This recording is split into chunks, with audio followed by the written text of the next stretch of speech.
Welcome to another episode of the Another Good Decision podcast by Governance Institute of Australia. Today I'm joined by Catherine Maxwell, General Manager, Policy and Advocacy at the Governance Institute. Catherine, thank you very much for joining us. My pleasure. We've been talking a lot lately about minute taking, in particular AI and minute taking. Recently, Governance Institute did a joint statement with the Australian Institute of Company Directors titled Effective Board Minutes and the Use of AI. What were some of the key findings that came out of that one? It follows on from a piece of work we did in 2019, but certainly one of the things we've seen in the last couple of years is this incredible uptake and interest in using AI for a whole range of tasks that were previously done with, a computer and a human being. So we've had lots of questions about it. So we commissioned some legal advice from the people who gave us legal advice previously. And we really raised questions around, does AI impact traditional minute taking? What is the impact of AI on minute taking? One of the things is that the essential principles around good minute taking remain the same. Minutes are a record of a meeting. They should be the only record of a meeting. They should be a summary highlighting the key points that were discussed at the meeting and a record of the decisions that were made. So all of those things still remain true and consistent. But we also considered questions about, to what extent can you use AI as part of the minute-taking process?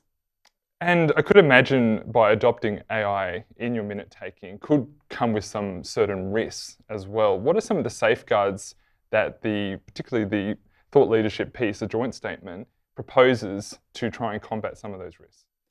Well, I think the first thing you've got to do is really think about whether AI is appropriate in your particular circumstances. So if you are a company in a very highly regulated situation where there are very complex, nuanced board discussions, you may find that AI, as it currently is in use, is not necessarily suitable for that task. But certainly I know that there's a lot of interest in the sort of charitable and not-for-profit sector because that sector is incredibly short of resources. They often don't have access to a governance or a company secretary who can assist with the minutes. So, there are potentially some real benefits for that sector. But I think first off, you need to do a proper risk assessment. You need to establish clear policies and procedures across the organisation for using AI. So you don't just kind of bolt it on to one part of the organisation. It actually needs to be part of an overall approach in the organisation, and you need to sort of have some AI governance in place. So I think that's the first thing. You've got to make sure that everyone knows who's accountable, and there has to be a clear accountability process in place. That someone is responsible for checking any drafts. Obviously, directors, it's a really important part of the role of a director to review the final minutes or review the final draft minutes and make any comments or suggestions. So that's important. I think, what contingency plans do you have in place if AI fails during the meeting? And making sure that recordings or transcripts are stored in line with your organisational record keeping processes. So you need to have a good record keeping. I think the other thing, if you're going to be using AI, understand what it can draw on in terms of preparing, say, a draft transcript of a minute or minutes. So what documents in your organisation system it has access. You might actually, if you're having an in-camera discussion or a sensitive discussion, you might actually stop the use of AI while you're having that discussion. So that might be an important thing. The other thing, and I don't know whether this has happened to you, but you'll find yourself in a meeting and there's an AI note taker.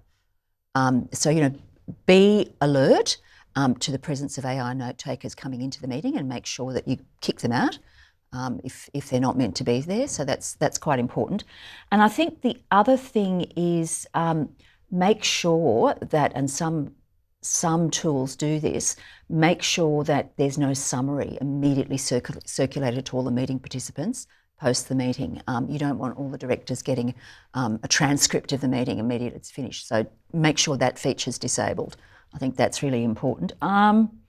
And finally, you've always got to get someone who understands governance and understands the importance of minutes to review what's produced. I think the other thing is to make sure that you understand the technology you're using.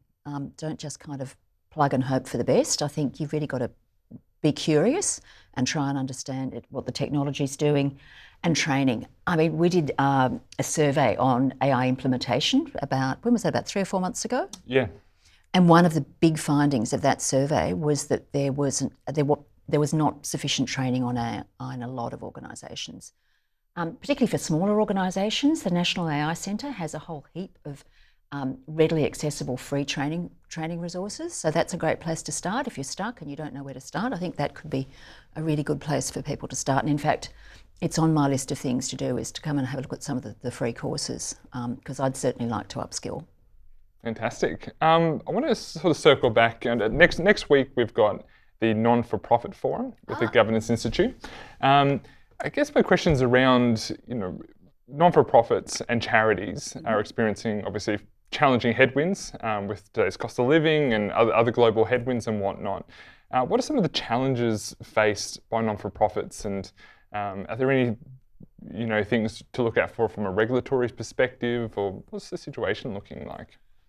Good question. Because I think the regulator is going to be talking at the forum, Sue Woodward, who's the Australian Charities and Not-for-Profits Commissioner. They've not long released the 11th Charities Report, so it basically looks at all the data from their annual information statements and analyses it. So basically the most recent Charities Report said that revenue to the sector was up, which is great, but also expenses. So I think some of the things that we're seeing in terms of the sector, whilst revenue is increasing, costs are increasing. The other thing, did you know 1 in 10 Australians works in the charitable sector? So it's a really important sector in Australia. You tend not to think of it in those terms, but yeah, I think it's 10.2 or 10.1% of employees work in the charitable sector. So it's a really important sector. I think the other interesting thing was that there was almost a record number of donations and bequests to the sector, but there was one very large donation of $4.1 billion to one particular charity. Oh, wow. Yeah, so that was, I think, to the Minderoo Foundation. Yep. But the other thing I think that I found interesting about the Charities Report was that, so there's very small charities, so charities with less than $50,000 turnover each year, they account for, I think it's 0.1% of donations, whereas the larger charities, say over $100 million in annual revenue, they get, I think it was somewhere between 30 and, they get 56% of the sector's revenue. So there is, it is tough. And I think the other thing that it showed was that the sector, certainly cost of living, so things like food banks, housing charities, they're all experiencing huge increases in the need for their services. One good piece of news was that there are 2.4 volunteers for every employee in the sector. So volunteering is almost back to 2018, which is kind of pre-COVID. The sector took a huge hit in terms of its ability to make use of volunteers during COVID. So it's kind of coming back to what it was, but it's very much a sector that relies heavily on volunteers. In terms of, I know the ACNC has been talking about the importance of record keeping as one of its priorities for this year, and that ties in actually really well with minutes.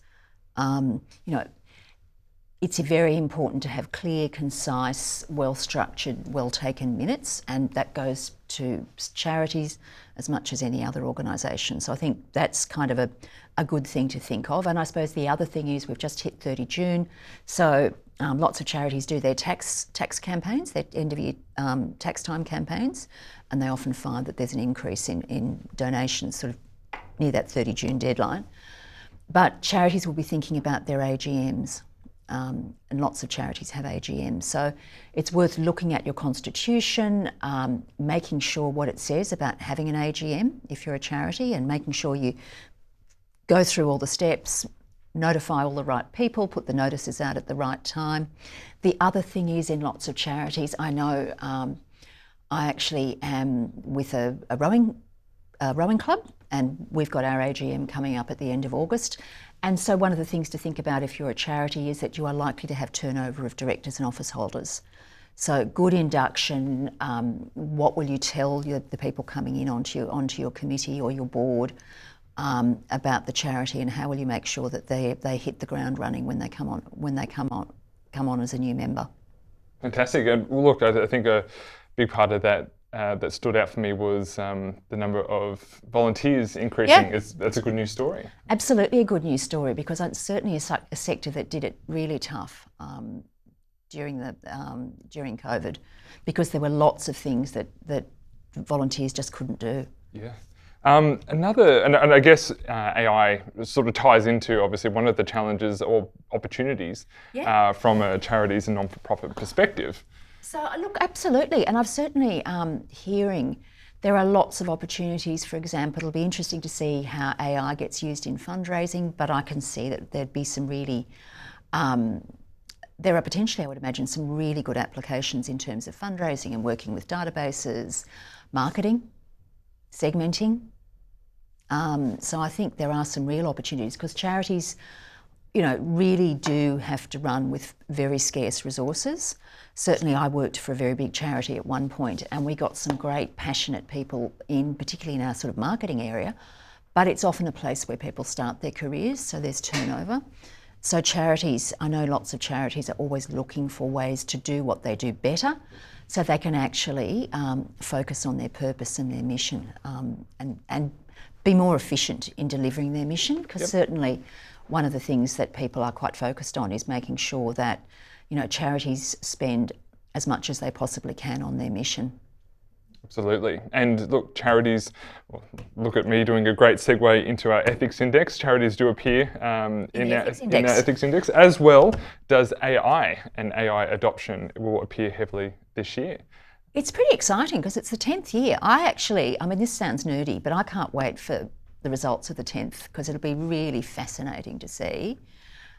We've had lots of things happen. If you think about 2015 and just the changes. So AI, it's going to be really interesting. I think AI has only been in the last couple of years, so it'll be quite interesting to see what comes out of the ethics index around that. Yep.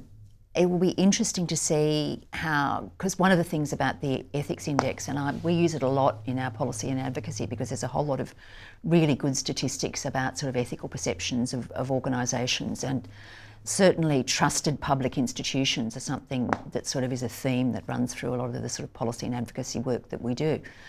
But it will be really interesting to see where certain groups sit in terms of the perceptions of trust of the Australian public. So personally, I can't wait. Likewise, I'm looking forward to that evolution of ethics over that 10-year period. So, look, that's all my questions. Catherine, thank you so much for coming in today. It's always a pleasure. Really enjoyed it. Yes. I'll look forward to next time. Absolutely. We'll get you back in. Thanks, Pat. Thanks, Catherine.